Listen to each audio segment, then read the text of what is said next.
El 23 de septiembre de 1965, un pequeño grupo de estudiantes, maestros, campesinos trataron de tomar por asalto el cuartel militar de Madera en el estado de Chihuahua. Aunque la operación fue un fracaso, de esa troupe de 13 personas fue la primera manifestación significativa del movimiento guerrillero en nuestro país y el inicio de una larga tradición de movimientos clandestinos que vieron en las armas el único medio de lucha para alcanzar sus ideales de justicia y cuya más reciente expresión importante fue el surgimiento del Movimiento Zapatista de Liberación Nacional. ¿Qué fue de las mujeres de esos hombres, esposas, madres, hermanas? Carlos Montemayor trató de responder a estas preguntas en Las Mujeres del Alba y quien ha tomado esa estafeta de investigación es la historiadora Nitia Castorena Sáenz, con quien nos enlazamos hasta el estado de Chihuahua. Gracias, Nitia, por estar aquí. Gracias a ti, Javier. Gracias por la invitación. ¿Por qué te interesó particularmente este tema? Ya sé que eres mujer y puede parecer como obvio, pero seguramente hay más razones. Sí, por supuesto. Fíjate que en el inicio de mis trabajos me interesaba una mujer en particular, Avelina Gallegos. Me interesaba mucho poder escribir la historia de su vida. Ella fue comandante del Grupo N o Los Guajiros, que es el grupo que lleva a cabo un triple asalto bancario el 15 de enero de 1972. Había muy poco escrito sobre ella y es por eso que yo me doy a la tarea de comenzar a investigar y me voy dando cuenta que en estos grupos previos al Grupo N, que son 5 que operaron aquí en Chihuahua de 1965 a 1972, pues había escasa literatura, ¿no? e investigación sobre las mismas. Incluso el texto que tú refieres de Carlos Montemayor, este se lleva a cabo a partir de una solicitud que le hace Alma Gómez Caballero al escritor cuando publica Las Armas del Alba. Entonces le dice, pues muy bien, ¿no? O sea, está bien padre tu texto, pero parece como si las mujeres no existiéramos. Wow. Entonces a partir de eso surge, ¿no? El compromiso de Montemayor y es así que escribe Las Mujeres del Alba. Entonces, a lo largo de tu investigación has visto cosas que no hemos conocido suficientemente, ¿no?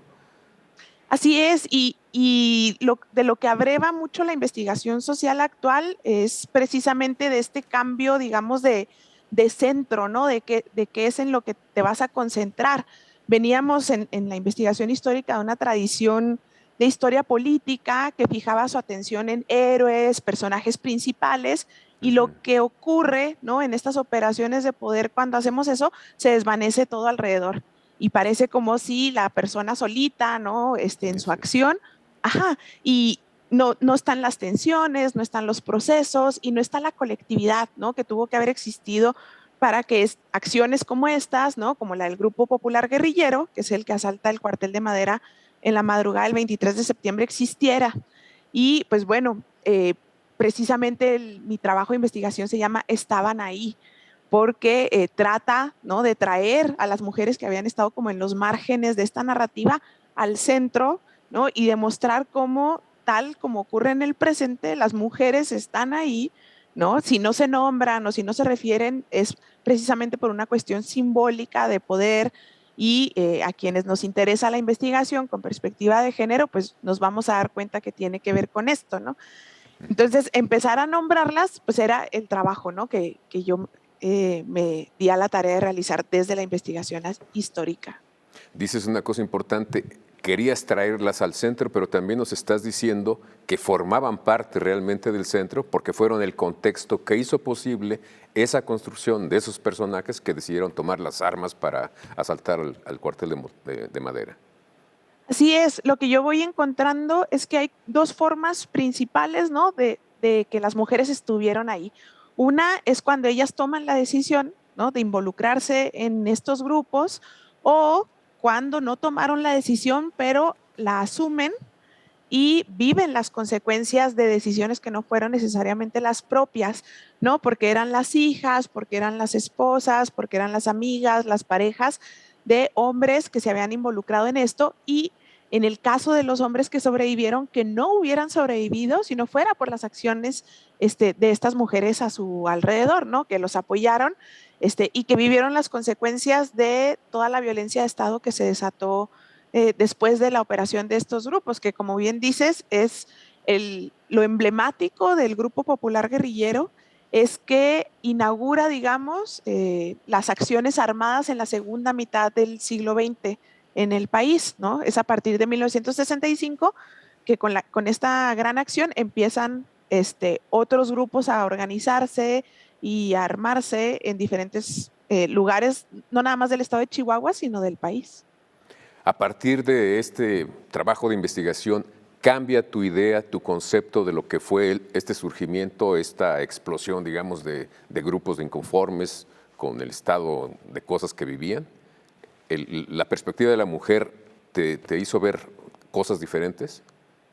Sí, sí, sí, pues principalmente, digo, y refiero también una observación que hacían de mi trabajo, decían, bueno, pues que no vas a, sería un anacronismo, ¿no? Estar buscando hombres feministas, ¿no? En estos grupos armados, y bueno, eso me ayudó a aclarar el punto, esa nunca fue mi búsqueda, ¿no? En el libro, digamos, emblemático, ¿no? De los movimientos feministas, también ya muy entrada a la mitad del siglo XX, pues es El segundo sexo de Simone de Beauvoir.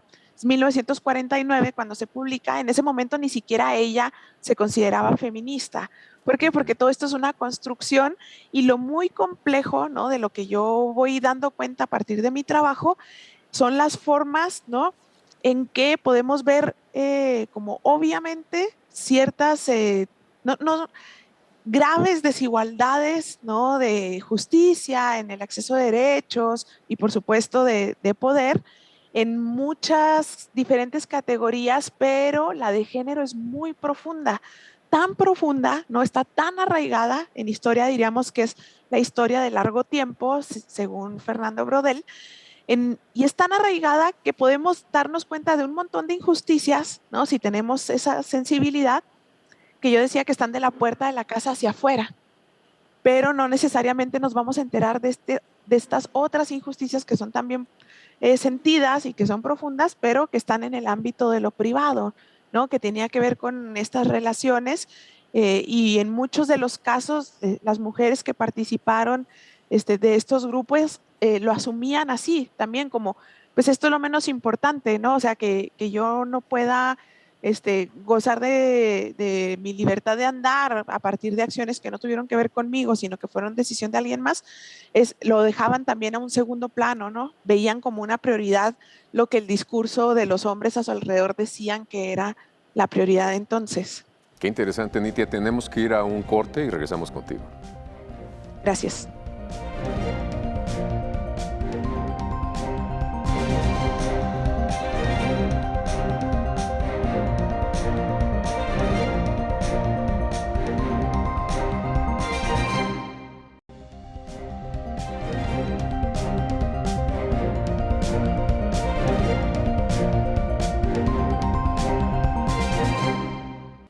La historiadora Nitia Castorena Sáenz nos está revelando, ahora sí que la parte oculta de ese levantamiento del 23 de septiembre de 1965, de este grupo armado que trató de tomar por asalto el cuartel militar de Madera.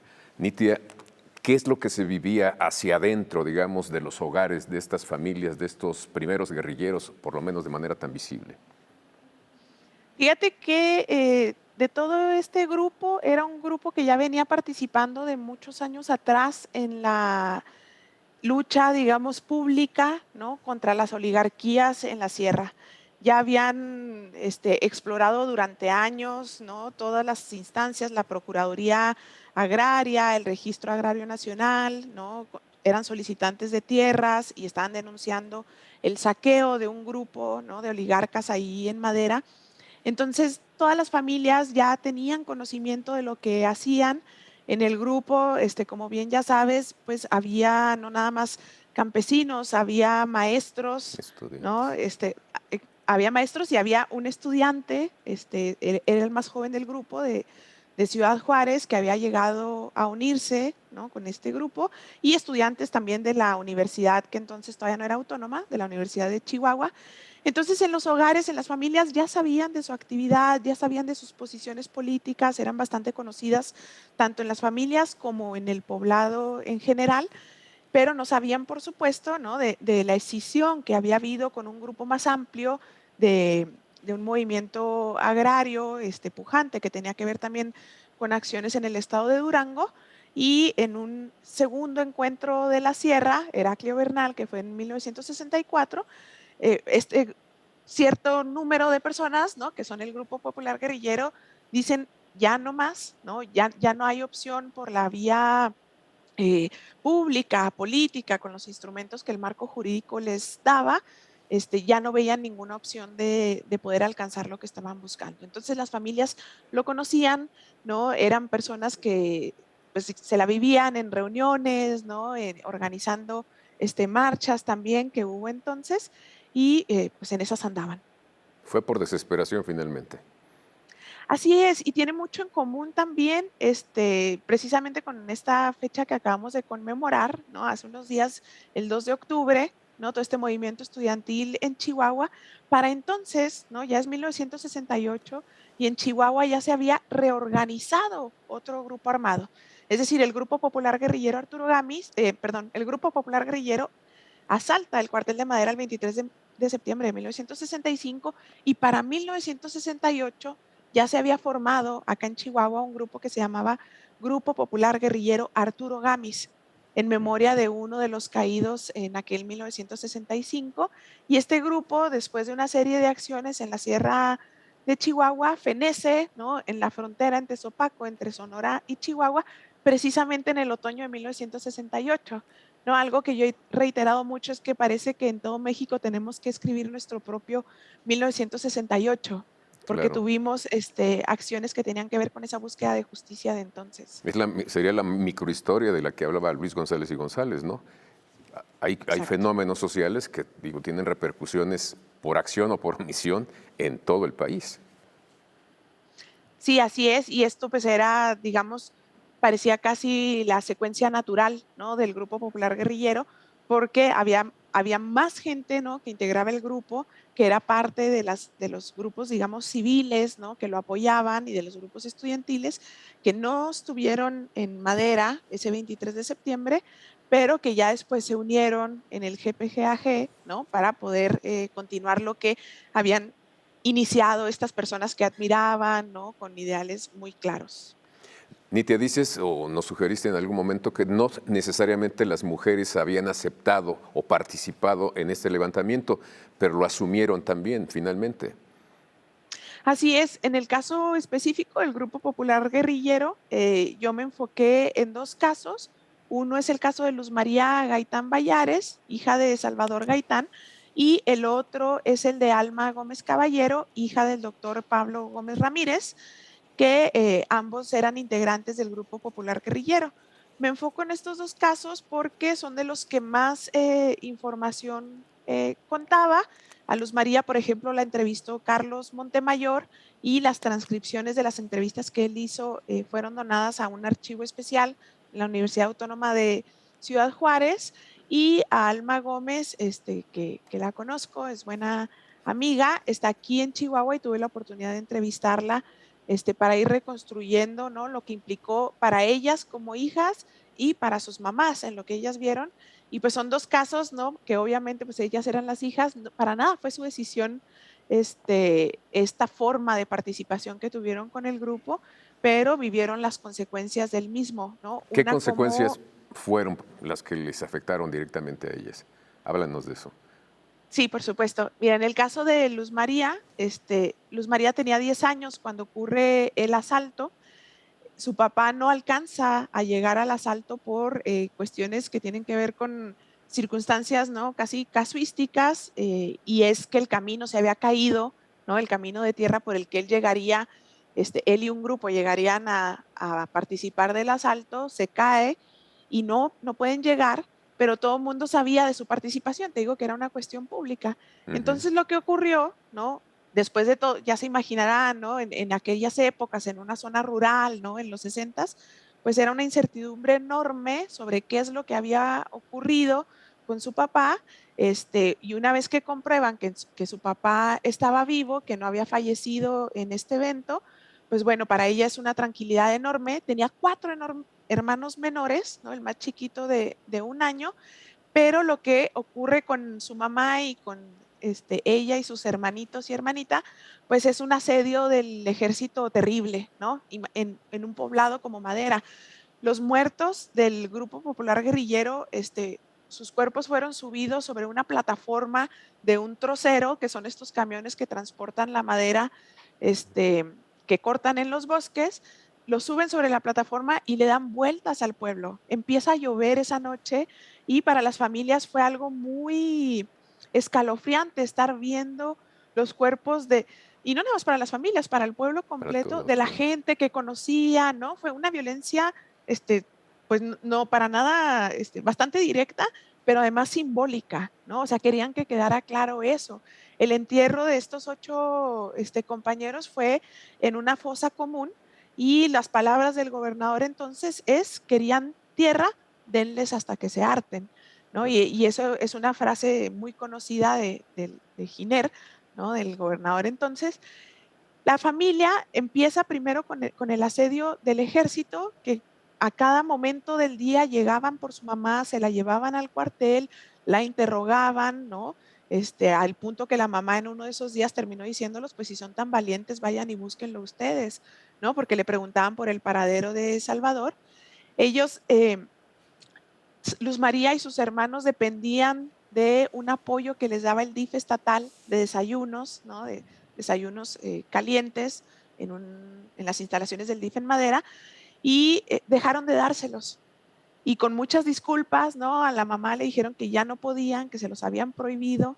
Luego de la tienda, ¿no? Del pueblo, donde la familia era conocida y todo, dejó de fiarles porque los obligaron, ¿no?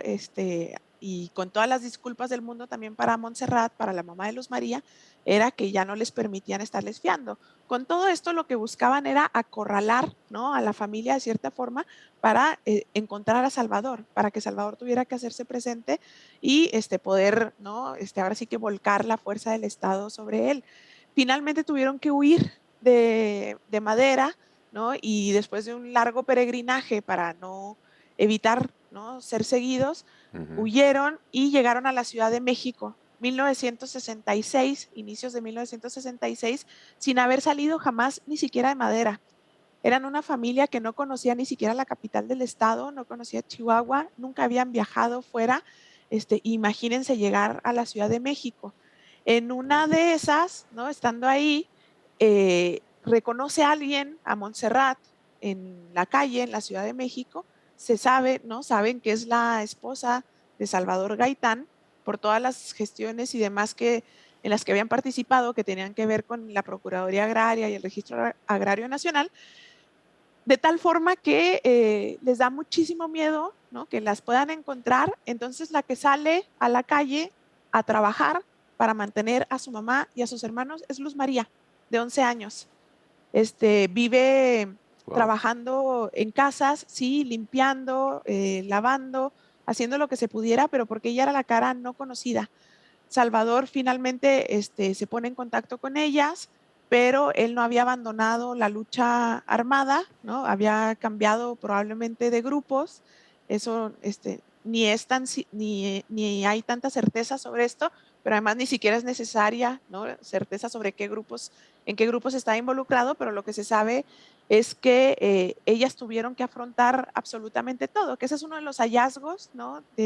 Al final de mi trabajo de investigación en estos 5 grupos, que para los hombres, ¿no? Hubo una especie de permiso de no cumplir con el estereotipo de género de la época, que para entonces lo que se les exigiera hacer encargarse la manutención de sus familias, ¿no? Por sí solos, pero a las mujeres no se les permitió, no hubo perdón, digamos, para el estereotipo, lo tuvieron que seguir desempeñando a la par de todas las labores que tuvieran que ver, ¿no? Con la operación de un grupo armado. Terrible, Nidia. Tenemos que ir a un corte y regresamos contigo.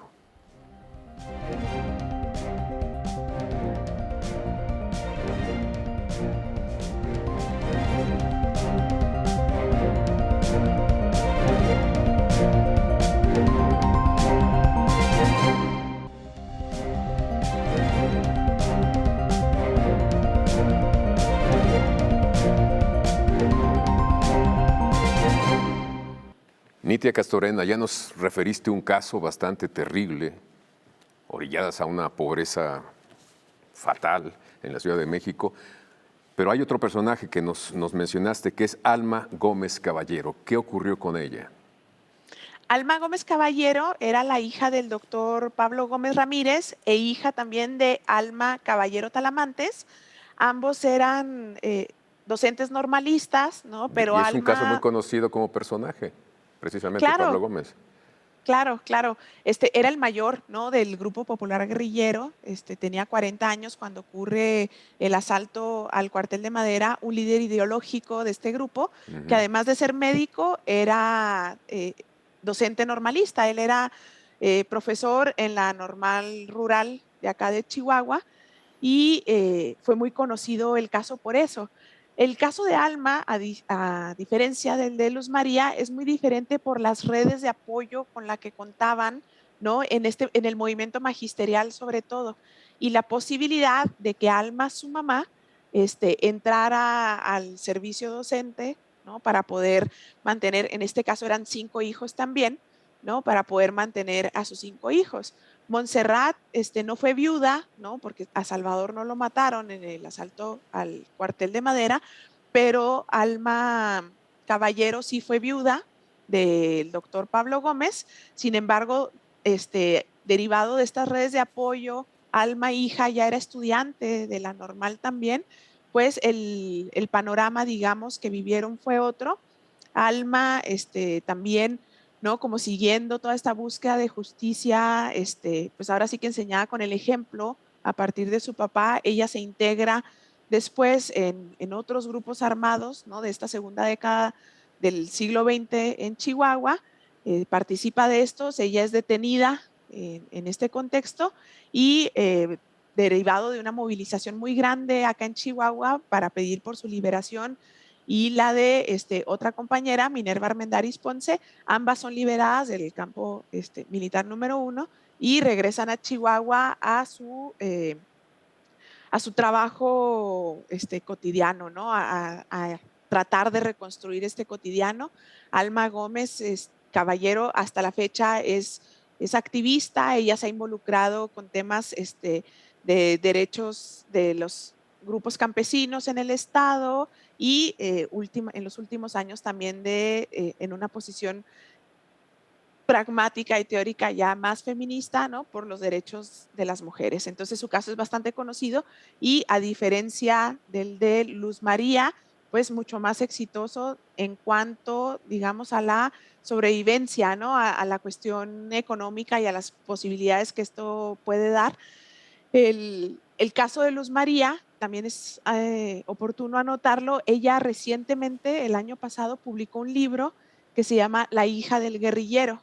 Es una edición independiente, ¿no? Y es una edición que se puede adquirir también y que a ella le ayuda para su sustento, ¿no? En el caso de Luz María. Y Alma lo que ha hecho es participar dentro de un comité que se llama Primeros Vientos, acá en Chihuahua, que está en acciones constantes, ¿no? Por la recuperación de la memoria histórica en el Estado respecto a los eventos del 23 de septiembre. Oye, entonces tenemos que volver a documentar esa historia oscura que es la famosa Guerra Sucia, ¿no? A partir desde la perspectiva de las mujeres, que son las que padecieron también muchas consecuencias. Totalmente, ¿no? Y ahí hay historiadoras que han dicho, bueno, y tenemos que agregar un apéndice a la historia que ya está contada, ¿no? Porque esa no va a cambiar, es el pasado, que un apéndice que va a decir historia de mujeres, o más bien, ¿no? Y provoca con esto, más bien tendríamos que reescribir esa historia tomando en cuenta a las mujeres, así como si sí hubieran existido y sí estuvieron ahí.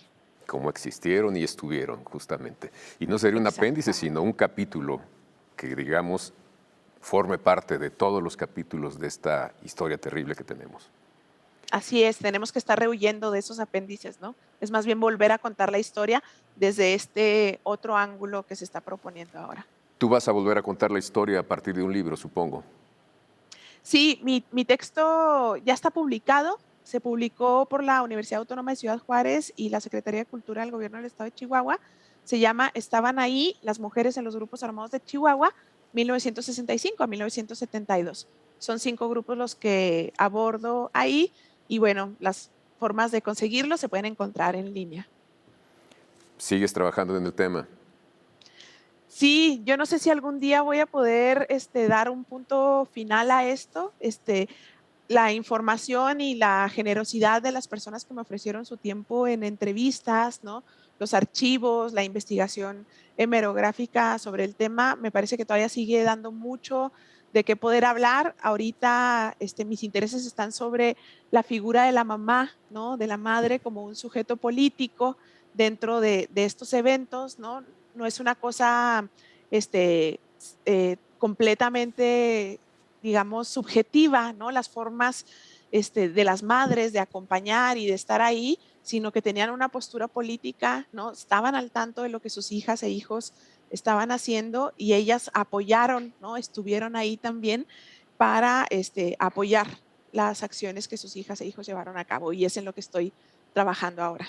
Estupendo. Pues muchísimas gracias por tus comentarios, por la información que nos compartes, Nidia Castorena Sáenz, y un saludo hasta Chihuahua. Gracias a ustedes también por habernos acompañado en este debate y los esperamos la próxima semana.